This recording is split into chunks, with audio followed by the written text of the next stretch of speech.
There are only two kinds of riders, those who have crashed and those who will crash. Cool. But what if I told you there was a fundamental flaw in this common saying?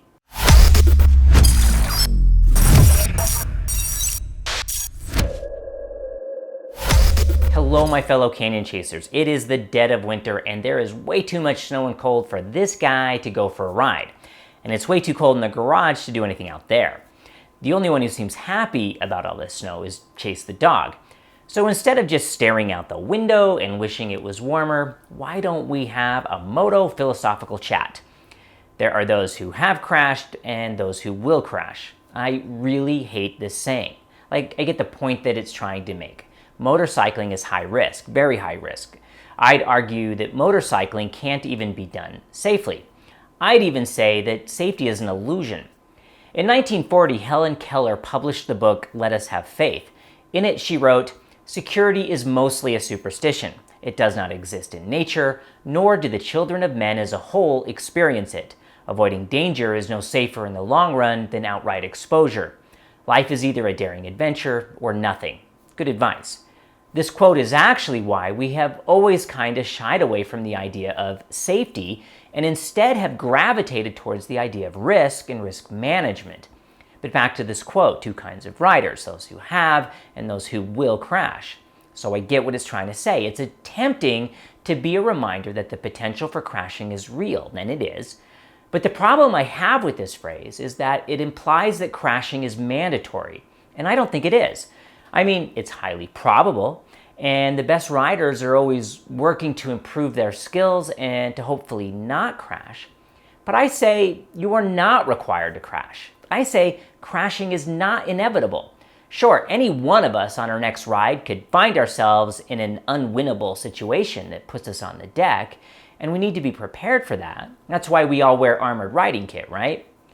On more than one occasion, I've been working with a rider out at the track who has been doing great, and then their bike comes in on the crash truck.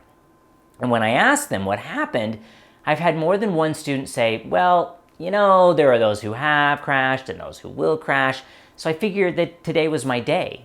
It didn't have to be. As riders, we have all come face to face with a situation that suddenly starts to go all pear-shaped. And I'm sure that there are a lot of you who have made it this far unscathed. Many of us have had the unfortunate experience of crashing. If you have fallen, it's no reason to be embarrassed. As my drill sergeant always said, it's only a failure if you didn't learn anything from it. When I was much younger and racing mountain bikes in college, I was struggling in a situation to get through a rocky bit, and I said to my coach, man, I keep telling myself, don't crash, don't crash, don't crash, and then I crash. My coach said something profound. The key word in your thinking is crash, don't crash. Change your thinking to something more positive, like get to the other end, or even just simply stay up. I went and made it through that feature on my next attempt, and I've carried that advice with me all these years. Stay up, stay on the bike. But you don't have to take my word for it. Stay on the motorcycle. Crashing hurts. Stay on the bike. So, from this day forth, I encourage all of us to make staying upright the goal. When you find yourself face to face with that moment, ignore the those who have and those who will bit, and instead remember the sage advice of my mountain bike coach. Stay up, stay calm, pick your eyes up, look where you want to go, and keep the bike on the asphalt. Don't just give up and surrender to the crash. Never give up, never surrender. So, what are your thoughts on this idea? Is there a motorcycle saying that you hate? Bring it up in the comments. Oh, and one more thing. One of you computer-savvy canyon chasers out there set up a subreddit just for us. So if you're tired of Facebook, Twitter, and Instagram, you can now connect with us on Reddit too. Please click like and subscribe, and click on that little bell if you'd like to be notified whenever we upload a new video. Thanks so much for watching, and ride well.